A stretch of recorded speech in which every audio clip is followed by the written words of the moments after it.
आता मग आम्हाला दोघांना जायचं तर होतं हळदीला, मग पिवळा कलर घालायचा की इतर कोणता, या कन्फ्युजनमध्ये शेवटी जे हातामध्ये मिळेल ते दोघांनी घातलं. आता हळद म्हटलं की ऑलमोस्ट सर्वजण पिवळे धमकच होऊन आलेले असतात. ठीक आहे ना, मग आपणच त्यात थोडं वेगळं दिसू. आणि मग तिथे गेल्यानंतर पाहिलं तर नवरीच्या पिवळ्या धमक झालेल्या गोड गोजिऱ्या अशा छोटू छोटू करवल्या सुंदर असा डान्स करून कार्यक्रमाची शोभा वाढवत होत्या.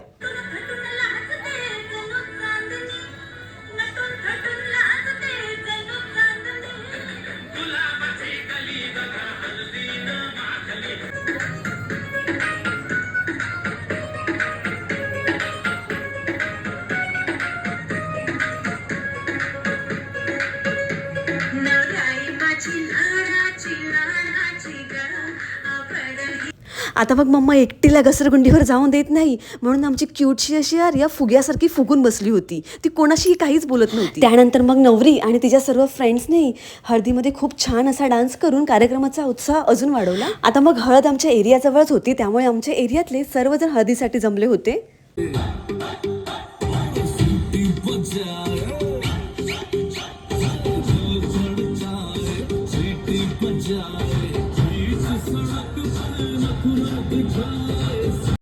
आता मग काय, मम्माने समजूत काढल्यानंतर टमाटरसारखी रागाने लाल झालेली आर्या आता मात्र खळखळून हसू लागली. खरंच किती गोड असतात ना लहान मुलं. नंतर मग हळदीचा कार्यक्रम आटोपल्यानंतर आम्ही सर्वजण एकत्र बसत आर्याचा डान्स एन्जॉय करत मस्तपैकी हळदीतल्या जेवणाचा आनंद घेतला. आता मग तिला बघून मलाही खरं तर 1-2 स्टेप माराव्याशा वाटत होत्या, पण नंतर मग विचार केला नको बाबा, ऑलरेडी आपल्याला काही धडनीट नाचता येत नाही आणि त्यातल्या त्यात एरियातले सर्व लोक उगाच आपला त्यांच्या पुढे पचका नको व्हायला. त्यामुळे मग गुपचूप बसून फक्त बाबा जेवणावर कॉन्सन्ट्रेट केलं.